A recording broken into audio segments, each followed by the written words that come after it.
नारदवाच प्रणम्यशिरसा देवं गौरीपुत्रं विनायकं भक्ताभासं स्मरे नित्यं आयुष्कामर्थसिद्धये। બ્રાઝિલમાં એક ઐતિહાસિક આધ્યાત્મિક ક્ષણ જોવા મળી જ્યારે લેટિન અમેરિકામાં ભગવાન ગણેશની પ્રથમ મૂર્તિની પ્રાણ પ્રતિષ્ઠા કરવામાં આવી। પેટ્રોપોલિસમાં આવેલા સેન્ટ્રો કલ્ચરલ વિશ્વવિદ્યા ખાતે યોજાયેલા આ કાર્યક્રમમાં શ્રદ્ધાળુઓ અને સમુદાયના સભ્યો મોટી સંખ્યામાં હાજર રહ્યા હતા।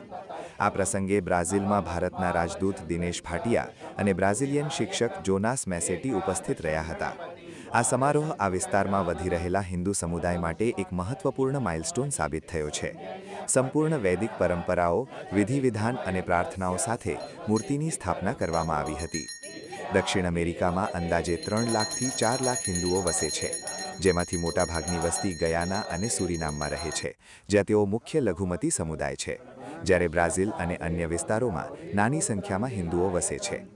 ભગવાન ગણેશની આ મૂર્તિ રિયો ડી જેનેરોના પેટ્રોપોલિસ સ્થિત ઇન્સ્ટિટ્યૂટો વિશ્વવિદ્યામાં સ્થાપિત કરવામાં આવી છે, જેની સ્થાપના જોનાસ મેસેટીએ કરી છે।